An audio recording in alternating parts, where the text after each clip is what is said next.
Do you feel stuck in life right now? Most people at some point in life get stuck.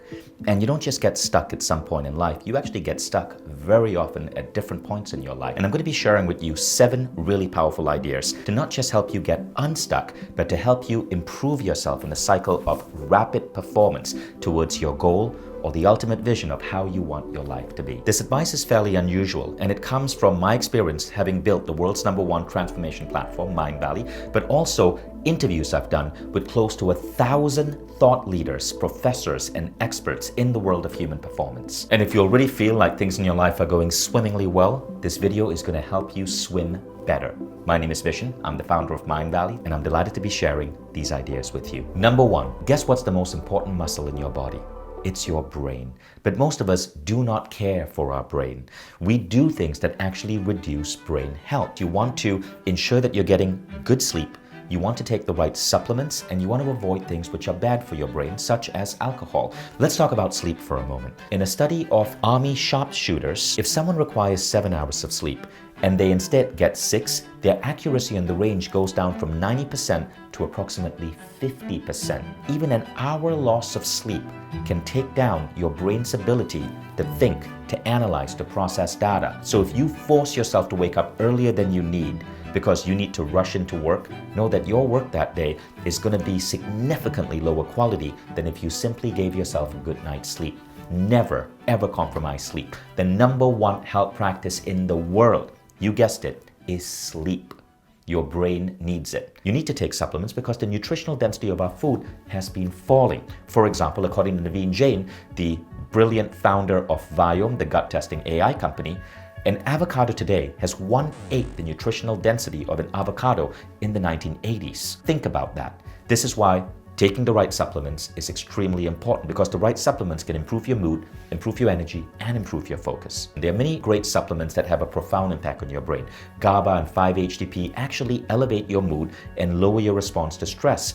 Magnesium and melatonin help you sleep better. Alpha-GPC is amazing for focus. All of these are extremely affordable and available in any supplement store on Amazon. Look into these supplements. Finally, this is going to be tricky for some of you. Let's talk about alcohol. Many friends I know have completely given up alcohol. And when I ask them why, they say because they've started to notice that when they drink, they sleep worse, and this causes them to wake up feeling a little bit tired, and it also causes them to lose mental performance the next day. They actually notice that their thinking quality goes down. Dr. Daniel Amen, who's the world's leading brain doctor, told me that every time you drink alcohol, you're literally killing brain cells. People who drink every day have a smaller brain. Alcohol is essentially a mild form of poison, and every time you take alcohol, the very next day, you will see a decrease in productivity. If your time is worth, say, $300 an hour, and alcohol causes a 30-minute decrease in productivity, well, guess what? That drink just cost you $150. Is that worth it? Now, this brings us to the second idea. And this comes from a book called The 4 Disciplines of Execution. So firstly, this is an incredible book that I've made every manager working at my company read. One of the disciplines in this book is the discipline of 2 hours of allocated time every week to learning and growing. Why do people get stuck?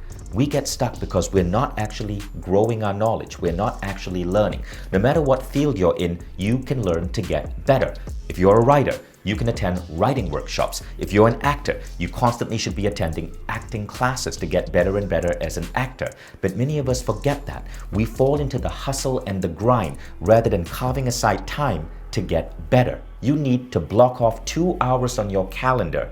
And in those 2 hours, you're not allowed to work. Rather, what you have to do is study how to get better at your work. You can let your work bleed into anything else, but your work should never bleed into your study time. And you will be shocked at how fast you grow. This 2 hours is non-negotiable. Go to your calendar right now and figure out what are those 2 hours a week you can block off for your non-negotiable learning time. They don't have to be a connected 2 hours. They could be 2 disconnected 1-hour slots. But go to your calendar right now before you do anything else and block out that time. In those 2 hours, you could be watching more YouTube videos. You could be checking out content on Mindvalley. You could be reading a book. But in this 2-hour slot, this is where the magic happens. Number 3 is probably something really unusual, because you're going to see that being stuck can actually be to your advantage. This idea comes from George Leonard's book, Mastery. Now, in his book, George shared this idea: progress does not flow in a linear way. Rather, it flows like a step ladder. You have a leap and then it stagnates. You have a leap and then it stagnates. You have a leap and then it stagnates. But we're not really stagnating. We're stabilizing.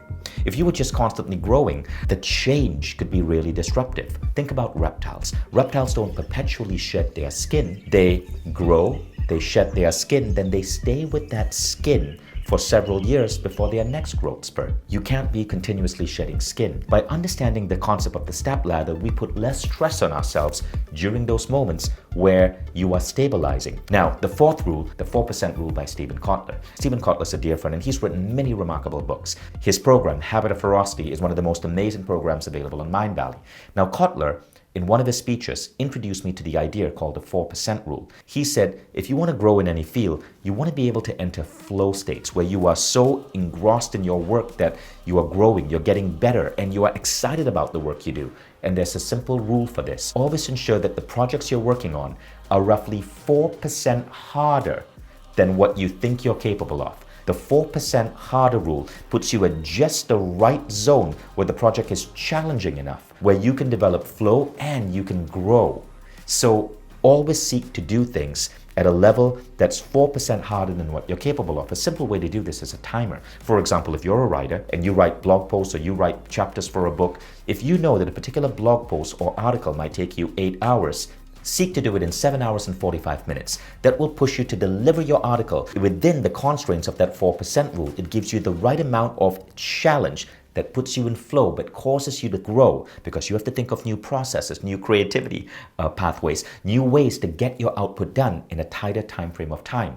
As a result, you get better and better faster. Rule number 5, treat your body and brain with respect. You got to think of yourself as an athlete. No matter what you do, you are not just that which you do. You are a human being in a human body, meaning a mind powered by a brain and a physical body.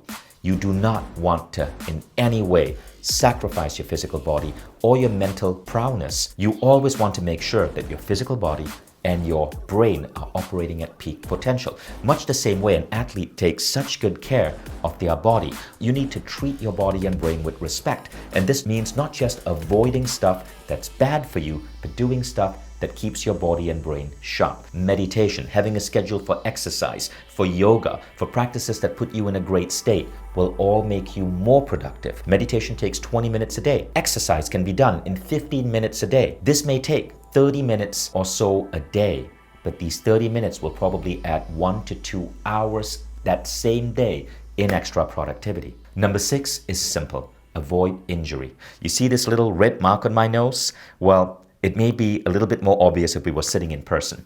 About a month ago, I was feeling a bit sick in my apartment. I had eaten something that was off and I had developed food poisoning, and I knew this, but I was still hustling and busy with work. I got out of my apartment, crossed the street to go to a restaurant for a business meeting.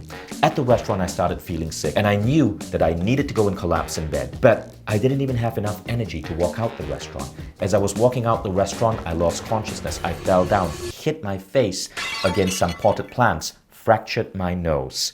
I was so obsessed with my goal that I forgot to take care of myself.